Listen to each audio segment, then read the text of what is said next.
Shot by Steel Cannon. Plug, make sure to suck it on. Cash, sipping that styrofoam. Aim at my target and lock it on. Glock on my PSD buzzes on. Hard to move faster. Put your brain on the floor, that's posse, yeah. Got dread like a roster. They fucking around, think I'm a shot to. Sup? Okay. Right. This was not even a month ago, so all the small details are still fresh in my mind. I've been using dating apps on and off for years. Wow. I think Tinder sucks, along with its customer service, and I was... So, you saying you've been using that for a couple of years. That's like you saying, you might as well be saying, because in reality, you are saying you've been clucking up for years. I love the fact that my baby, that big ass bed, always finds the way of getting in the middle of the bed. Baby, that's cap. You about to knock the clock out. Baby.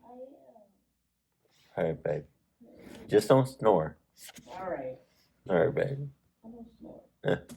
Fan of Hinge or OkCupid. I mainly use Bumble. In my Bumble bio, I have my height, which is 4'11". I make a joke about being short, and then I have my Instagram and Snap at the bottom. Because of that, I get a decent amount of random follow requests on Instagram. Half the time I don't follow them back. I also get a lot of random people adding me on Snap, probably more on there than on Instagram. I usually only add them back if I recognize their name from a recent conversation on Bumble, or if their Bitmoji looks pretty normal. I know, that sounds weird. I deal with a lot of stupid, disgusting boys on Bumble, but it's not as bad as Tinder. Still, I'll often have the typical douche frat boy asking if I do hookups or sending any kind of provocative messages. Usually when that happens, I'll mess with them a little bit and then unmatch them. This one time, I guess 3, almost 4 weeks ago, I matched this actually pretty attractive guy. He sent some pickup line that was kind of creative and got my attention. Pretty soon he asked for my Snap. 10 seconds later, he added me after noticing I had my Snap in my bio anyway. So I added him back because why not? He started messaging me on Snap. Why not? Why not?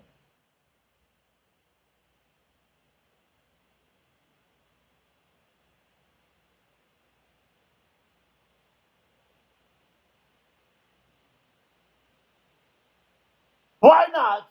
I'm sorry, baby. I only did that once. I'm not gonna do it no more. Gotcha. But why not though? Like you just, it's a couple of reasons, but the main reason is you don't know this mother clucker, do you? No, you don't. I'm gonna answer that for you. I screenshotted the first 2 pics on his Bumble profile and sent it to my girlfriends, mentioning how attractive he is. My friend Gianna replied right away saying it's a catfish. She matched it too. So I decided I'd mess with him a little bit. The things he was messaging me on Snap were slowly progressing to be more sexual. So I started saying the most unattractive things possible, and they started getting noticeably salty. I said I would be down to come over if they sent me a selfie. Oh. He didn't send a selfie, of course. He just replied with a message asking what my address is. I didn't reply at first, asking my girls what I should do next. What? What? You saying you don't know this mother clucker, right? At all. But he's attractive. So that just blinds every red flag that you can possibly think of. He's telling you, send me your address to somebody he doesn't know and you don't know them. And you're asking your peoples what you should do. That's self-explanatory. That's common sense. But because you don't have that, I can see where this is going. Then I got a notification that the guy screenshotted my Snapchat profile. I immediately blocked him and remembered I had my location on the Snap map as public. The problem is the houses in my area are spaced out enough where he could easily identify which house I was in. Wow. I panicked, asking my girlfriends what to do. They tried to calm me down, assuring me there was no chance he'd come to my house. They did a good job because they made me realize how ridiculous him coming to my house sounded. I was watching New Girl on Netflix. The doorbell suddenly rang. I paused the show, and I felt my heart jump into my throat. I was home alone, not expecting my parents or siblings, and it was past 10. I turned off my bedroom light and TV screen. I wanted total darkness to give the illusion no one was home. I suddenly got a notification that someone added me on Snap. The username was "It's me, add me back." I blocked the account immediately. 2 minutes later, another account added me on Snap. This one, the username was "I'm outside your house." I screenshotted that and sent it to my friends and family, now in tears. I blocked it as well. There was a long pause now. I hoped maybe he had given up. During that time, I was texting friends and family, but ignoring all their phone calls because I was so paranoid that I'd be heard from outside. Finally, I got another dreaded notification from Snap, saying someone added me. This time the username said, "I'm looking right at you." I turned to the window, naturally. I wish I hadn't. I wish I just ran out of the room and called 911. But I looked and saw him looking into my room, this disgusting, smiling man. I'm sure my face turned completely ghostly white as I looked at him. I ran out of the entire house, screaming at the top of my lungs down the street. 2 neighbors came outside in response, and I basically ran into one of their arms, crying for help. The neighbor called the police for me, but the man was not found. I would have been like, I would have, like, if I was one of the neighbors or somebody in the neighborhood and she came after me, right, haul assing, she just so happened to just fall into my arms, I would have been like, get your, I caught her. I'm like, I see her running. Oh, shit. What's wrong with you? What the fuck?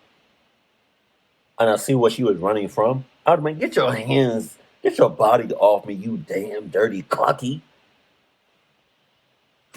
Or around the house. I somehow had to gather the courage to go back into that house and stay there for the night. What? I locked myself in my parents' room since it's the only bedroom upstairs with a lock, and I prayed I'd be able to fall asleep. I lay awake for seemingly hours, though, and eventually I knew for a fact I heard something outside the door, like tiny, soft footsteps causing ever so slight cracks in the wood.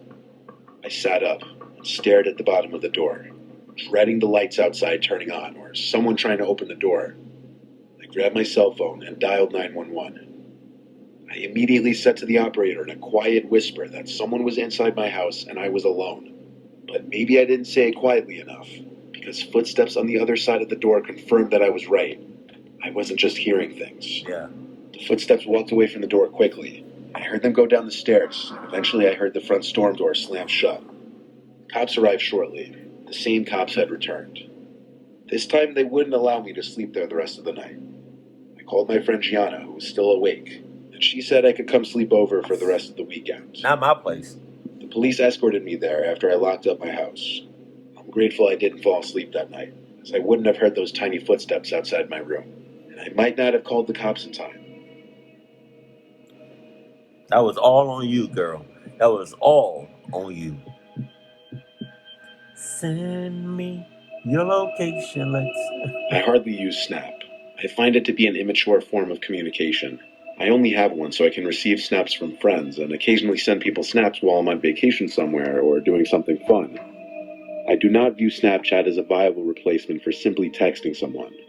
That being said, when this girl Kate that I hadn't heard from in months, who I was kind of into, one night randomly snapped me, my face lit up a bit.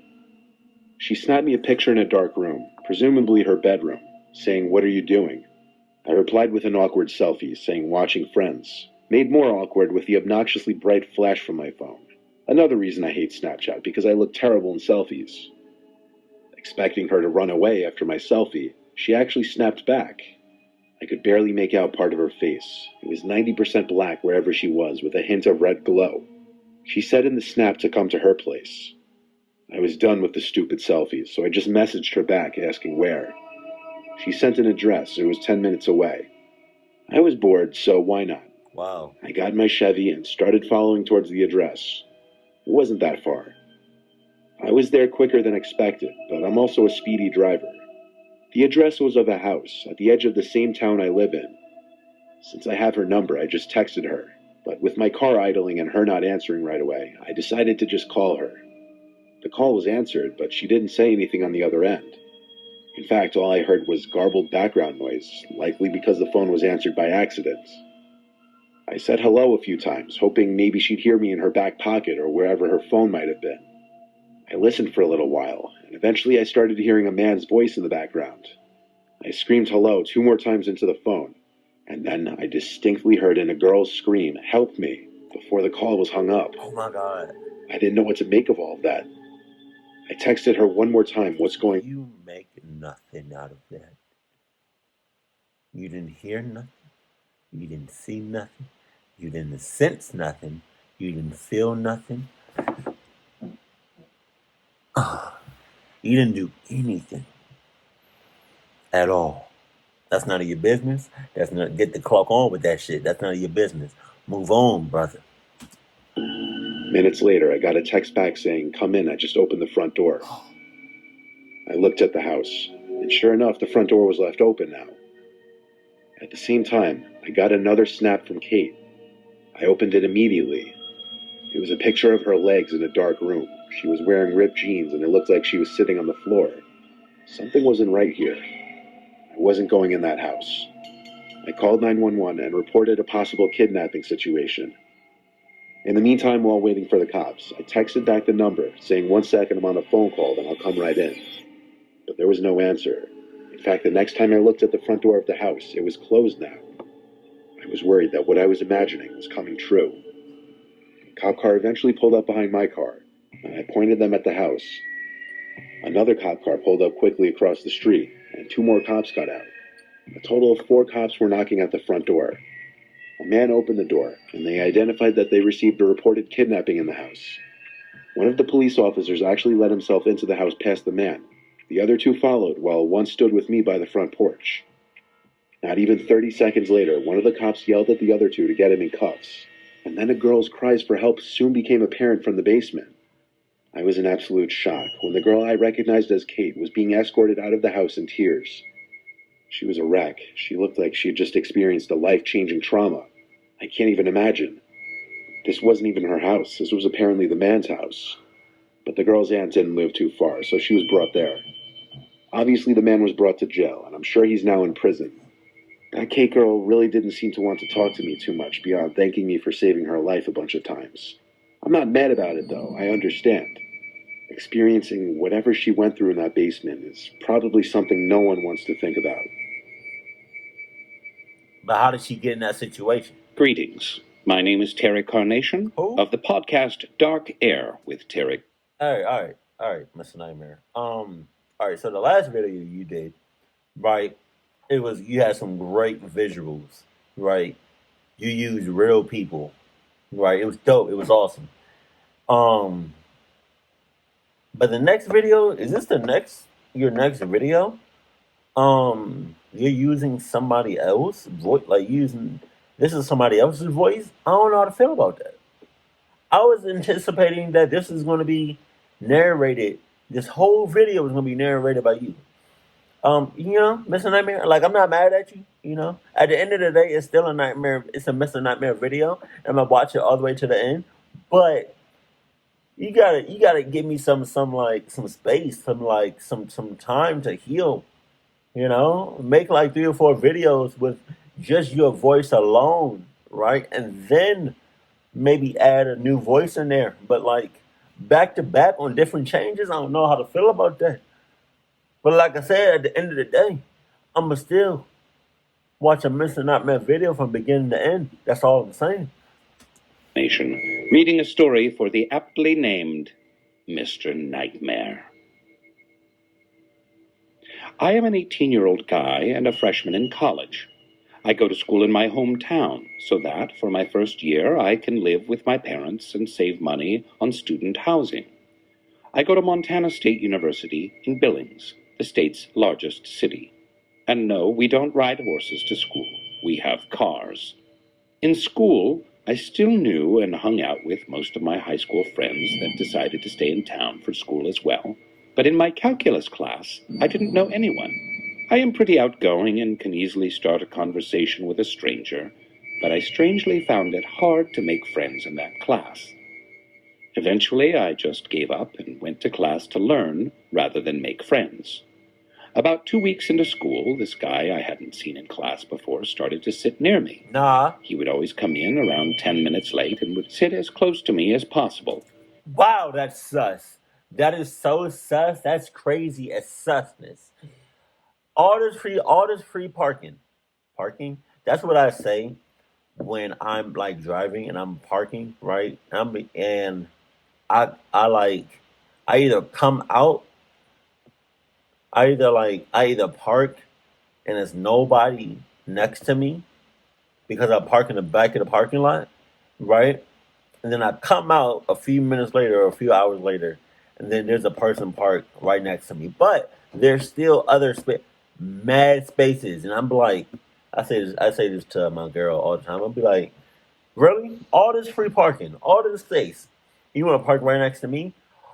Equivalent to this, all of these seats, all of these empty ass seats, and you want to sit next to me, close as shit. Get the hell on with that shit.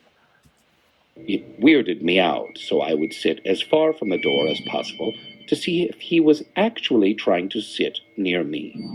I observed that he would enter class late and walk past at least 10 open chairs just to sit beside, in front of, or behind me. Wow. He had this creepy vibe. His hair was always messed up and greasier than a McDonald's burger.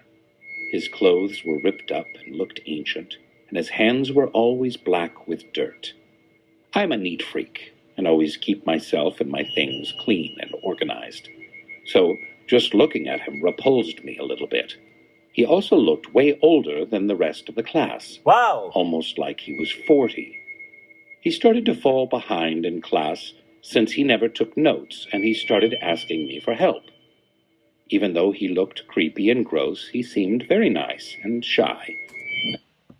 That shit don't add up at all.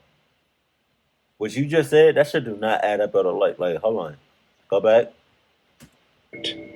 I'm a neat freak, and always keep myself and my things clean and organized. So just looking at him repulsed me a little bit. He also looked way older than the rest of the class. Wait. Almost like he was 40. He started to fall behind in class since he never took notes, and he started asking me for help. Even though he looked creepy and gross, he seemed Creepy and gross, and he seems what? very nice and shy. Creepy and gross, but you seem nice and shy. Them bitches do not add up at all. At all. Oh my god. Oh my god. Uh-huh. Not creepy and gross, nice and shy.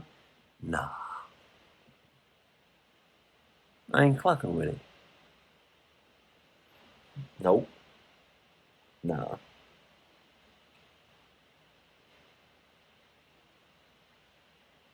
Nah. Creepy and gross, nice and shy. Those seem like two different people. What the hell is wrong with you? I felt bad for him and would explain problems to him when he asked me to, but tried to keep it casual and not be overly nice. One day, he asked me for my Snapchat so that he could get help when we weren't in class, since calc was only a Monday, Wednesday, Friday class. After hesitation, I gave him my username. Strangely, he wrote it on his arm in huge letters with a king-sized Sharpie. After class, I was getting in my car to go home and saw that he had already added me and Snapchatted me. I groaned and regretted giving him my username. I got in my car and drove the 20 minutes home. By the time I arrived, I had forgotten about it and went about my day.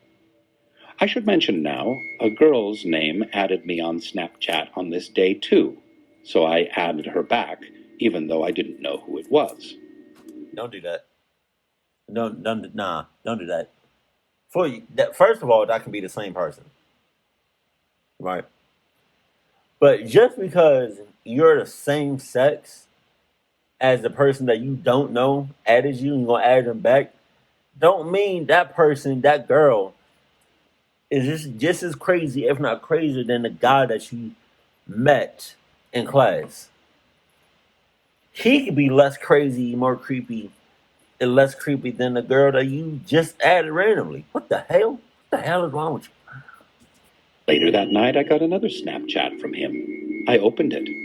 The first one from earlier that day was of his arm with my username on it. The caption had a ton of blushing faces on it, more than I could care to count. The second was a shirtless picture of him in a bathroom mirror, but it looked like a gas station bathroom. It said, "The jeans you wore today were so tight around you, and I couldn't stop staring."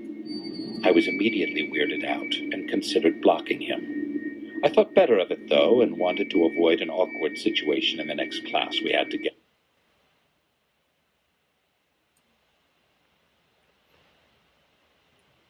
The shit is already past awkwardness.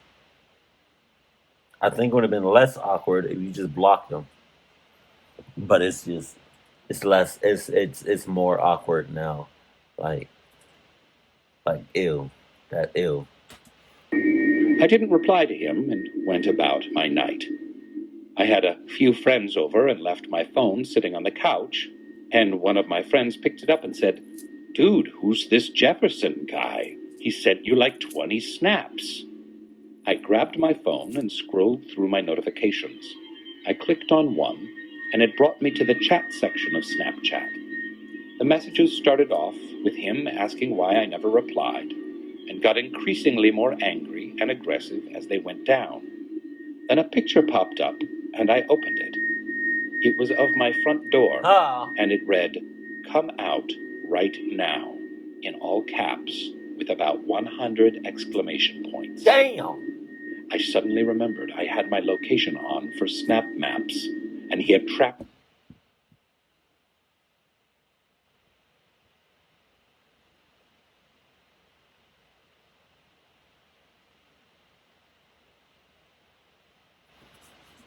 me to my house. I immediately screenshotted the picture and the messages. One of my friends recommended calling the police, but I wasn't worried since I didn't think he could get in. Flash forward 2 weeks, and I hadn't seen the guy since.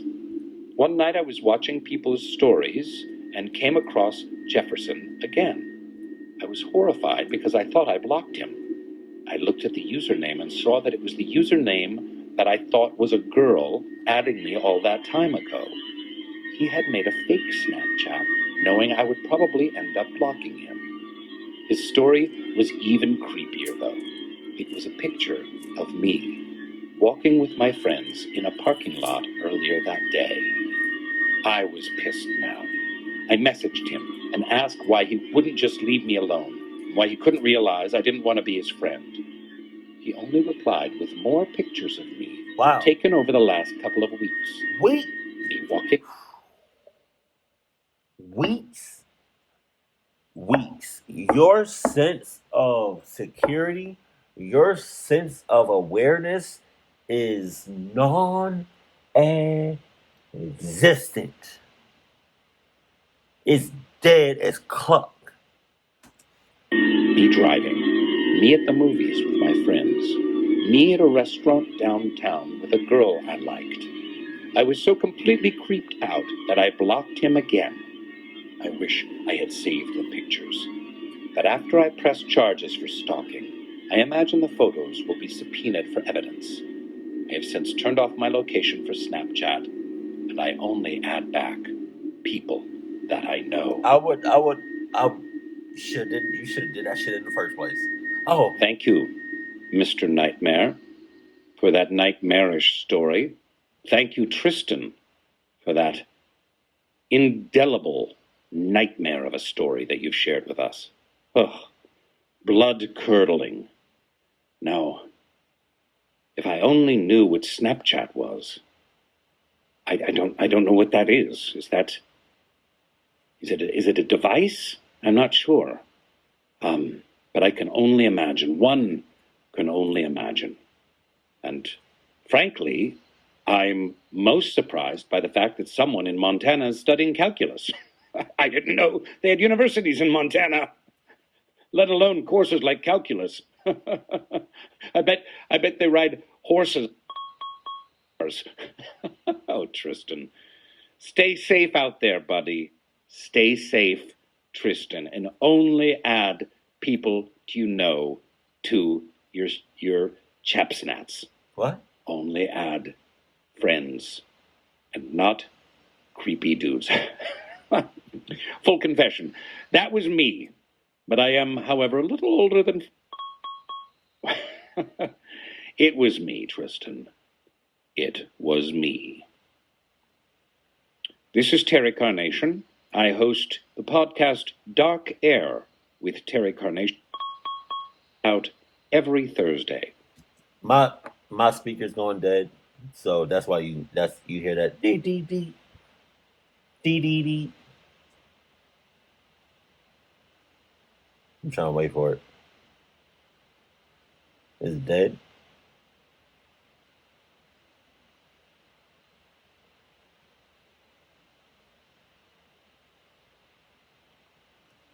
Follow me on my misadventure, a paranormal radio call-in show featuring, well, me, Terry Carnation.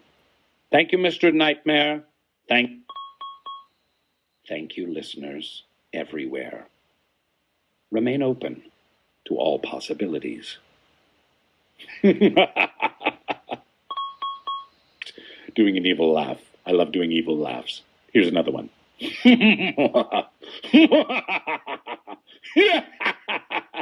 All right. Jesus. Have we ever seen turn this off? Have we ever seen Mr. Nightmare's face? I don't know if I ever seen Mr. Nightmare's face. So hold on. I'm trying to figure out which one was like the most cluckiest.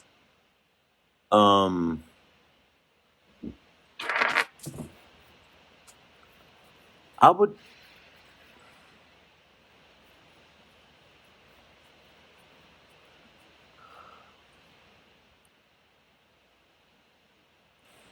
I would say this one, number 2, with what was her name? Katie or something. Yeah. Because first of all, how did she end up in that situation, right? Second, that's just like the main thing though. Like, how did you end up in that situation? Like, that's crazy as cluck. Like, you know what I mean? Like, how? Just how? That's not even your house. I mean, I do give it up to her though. Props to her, like sending messages in a way that she, I guess, wouldn't normally send messages. Trying to seek help. My bios need help. So that was dope. But at the same time, that story itself was just clucked in itself. Like, God only knows what he did to her in that house. I didn't want to think about that. That's crazy.